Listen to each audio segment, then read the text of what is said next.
In this video, a truck with a trailer will jump 25 meters. You'll witness a drive on two wheels at the Nürburgring. We'll show you a dead loop performed in a car and many other astonishing car tricks. And at the end, we'll talk about a car that drove on a tightrope like a true tightrope walker and a crazy car jump that required a parachute landing. So watch until the end. Let's go!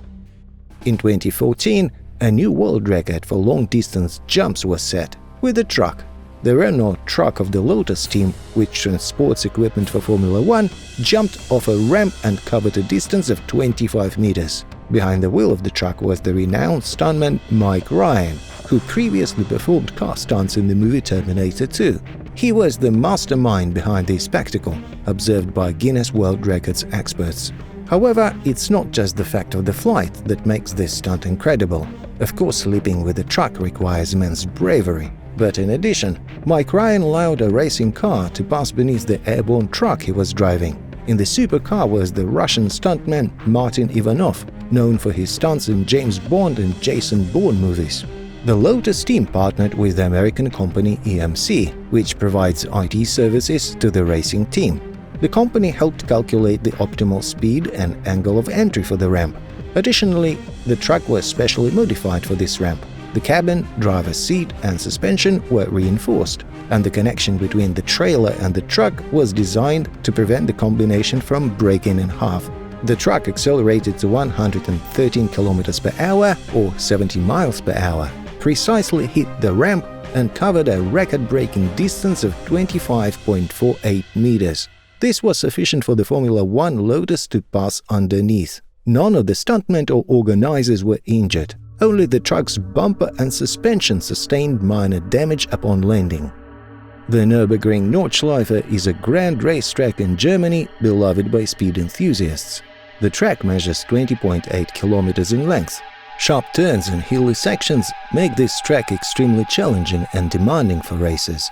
The Nordschleife is often referred to as the Green Hell. Chinese professional driver Han Yu decided to conquer this challenging track on just two wheels. And no, it's not about a motorcycle. He used a British Mini Cooper for the attempt. It took the driver 45 minutes and 59 seconds to complete the track on two wheels. The journey was filled with challenges: wet asphalt, sunlight glaring directly in the eyes. Apart from the weather, there were other issues. Yu shared that at the beginning of the lap, he felt a strange vibration from the rear tire, which forced him to maintain a low speed during the lap, around 27 km per hour or 17 miles per hour. He also mentioned feeling shoulder pain a quarter of the way through.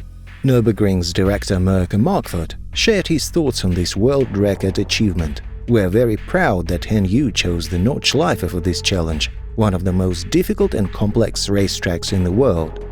Do you like parallel parking? It often becomes a big challenge for novice drivers. In 2011, German stuntman Ronny Wechselberger managed to fit a Volkswagen Polo into a space that exceeded the car's dimensions by just 26 centimeters.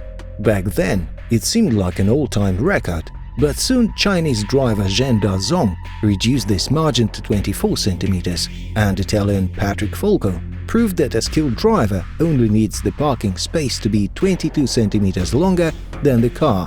In 2012, the Chinese driver we mentioned earlier, Han Yu, decided that even this was too much space and managed to park a Mini Cooper S in a gap that was just 15 centimeters longer than the car's length. That's roughly the size of your palm. All these drivers seem to be doing the impossible. Record after record, the margin was rapidly decreasing. And now the latest mark has been set. Making the margin any smaller seemed impossible. But the professionals proved otherwise.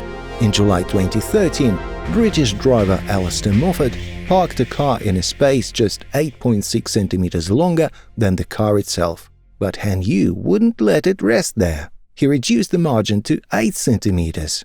However, the Briton was truly determined. In 2015, under Moffat's control, a Fiat 500c was masterfully squeezed between two other similar hatchbacks, with the gap exceeding the length of the car by only 7.5 centimeters. To this day, this is the world record. Imagine that, 7.5 centimeters. It's unbelievable. Apart from parallel parking, performing a U-turn in limited space can also be quite challenging. The U-turn is considered one of the easier tricks in the stunt driver's repertoire if there's enough maneuvering space. However, executing a U-turn on a tiny spot requires a true expert. Significant success in this field was achieved by British driver Alistair Moffat, the same person who held the previous record. Behind the wheel of a Subaru BRZ, he executed a U-turn between two rows of cars with only 2.25 meters of leeway. Alistair Moffat achieved this record-breaking feat in early 2016. His previous record was also held by him, but the gap between the rows of cars exceeded his car's length by 2.5 meters.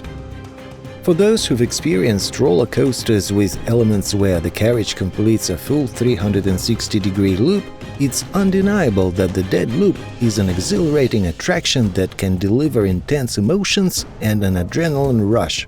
Not everyone would dare to ride in the cabin of such a train, even though hundreds of people have done it before you. However, British stuntman Terry Grant became the first person to conquer a 19.08-meter tall dead loop in a car. In September 2015, the English brand Jaguar celebrated its 80th anniversary and organized the Grant Show. Two giant figures, 8 and 0, were constructed for this event, with the latter forming a loop structure. The Jaguar F-Pace crossover was tasked with driving through the loop upside down. Such a feat on a regular production car looks incredible, although from a physics standpoint it's quite straightforward. While driving through the loop, British stuntman Terry Grant, in control of the Jaguar, experienced vertical G-forces of 6.5 G. This means the centrifugal force pressing the car against the loop's surface exceeded the car's mass by more than 5 times. The wheels themselves weren't trying to lift off the surface, but Terry Grant had to stay precisely on the central axis. Otherwise, even a slight touch of the side barriers would have quickly sapped the car's speed, along with the centrifugal force keeping it on the loop. At one point, Hot Wheels toy cars with their TV commercials were at the peak of popularity. But the familiar advertising campaigns have long since faded into the past. Therefore, in 2011, representatives of Hot Wheels made an announcement about an upcoming incredible show.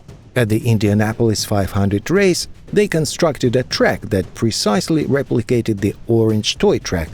Engineers spent over a year planning and building this unusual full-scale structure. For the upcoming show, an unidentified driver was to attempt an unreal jump in a four-wheeled vehicle. The driver's identity was kept secret until the last moment. And so, on May 29, 2011, behind the wheel of the yellow car was American racing driver Tanner Fust. The car approached an almost sheer road that was as high as a 10-story building. The audience held their breath. As the yellow car started moving, it reached the speed of 170 km per hour, or 105 miles per hour within a minute, at which point it launched off the ramp. Covering a whopping 100 meters or 328 feet and easily clearing the gap between two sections of the track, the car landed successfully and came to a halt without any damage. This jump set a new world record for distance and was also recognized by the Guinness World Records. Stunts aren't only performed for world records. This might seem so at first glance due to the abundance of the fastest or most agile drivers in our compilation. However, it would be unfair not to mention some cases where stunt performers risk their lives for the sake of art. We're talking about the movies. The car stunt from the James Bond film The Man with the Golden Gun from 1974 is considered one of the wildest and most impressive in cinematic history. In it, Bond's car, played by Roger Moore, executes a flip jump over a river. For the stunt, they used a specially designed ramp that was built to launch the car into the air at the right angle. The stunt driver, named Bumps Willett, had to hit the ramps at a specific speed to perform the aerial corkscrew. The stunt was incredibly dangerous, requiring meticulous planning and preparation. The filmmakers used multiple cameras to capture it from different angles, and the recorded material was edited into a single scene. Everything worked out. This legendary stunt set a new standard for action scenes in films and inspired countless imitators.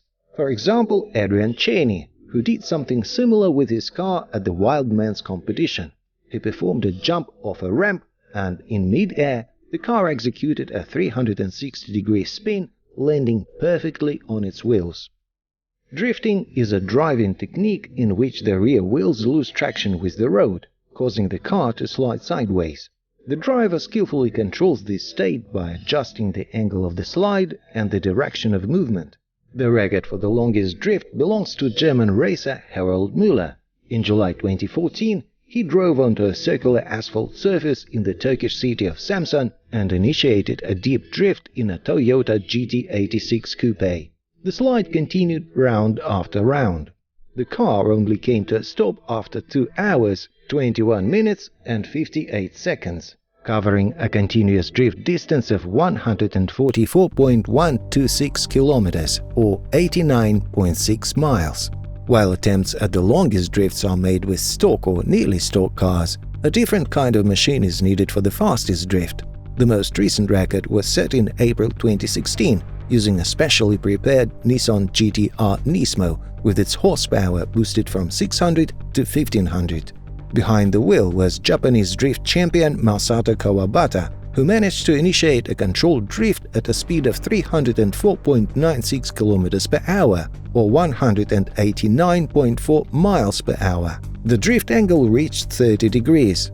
In the hands of non-professionals, car drifting can be a dangerous tool. However, these drivers managed to showcase the peak of their skill and overcome difficulties.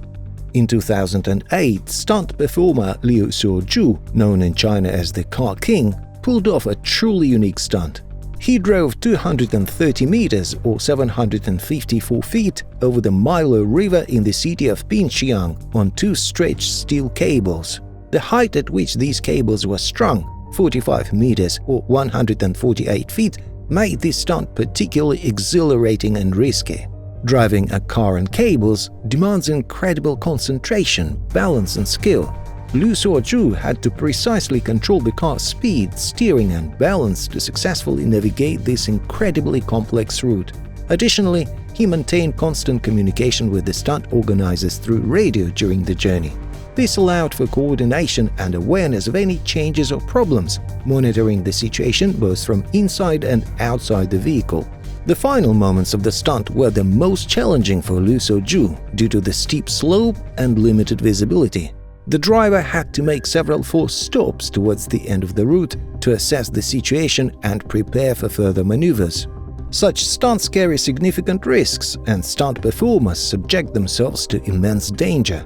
Successfully executing such a stunt demonstrates the exceptional professionalism of the driver and their dedication to their craft.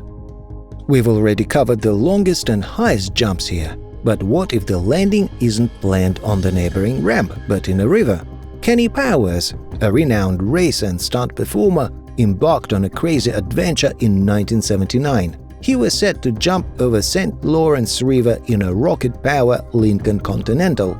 Interestingly, originally another stuntman, Ken Carter, a good friend of Powers, was supposed to perform this stunt. However, the organizers believed that he was hesitant about the jump and wouldn't participate. In the last minute, the stuntman was replaced.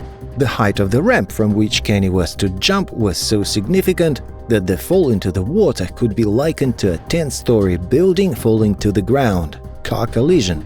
This meant that the car's speed at the moment of impact would be enormous, and the force of the impact upon hitting the water could result in significant damage both to the car and the driver. It might even cost him his life. Therefore, a crucial element of the stunt was a braking parachute attached to the car. It was meant to slow down the car before entering the water from that height. However, it didn't fully open. The engineers miscalculated the aerodynamics, and the car disintegrated in the air, reaching a speed of 290 km per hour or 180 miles per hour during takeoff. The stunt was executed, but not in the way it was planned. Kenny Powers plunged into the water at an enormous speed but fortunately survived. He fractured 8 vertebrae, 3 ribs and his wrist. The last thing he asked when being taken away in an ambulance was, "Did I make it?" All the stunts in the video were performed by professionals, so attempting to replicate them is not advisable. life and safety should always come first. Thanks for watching.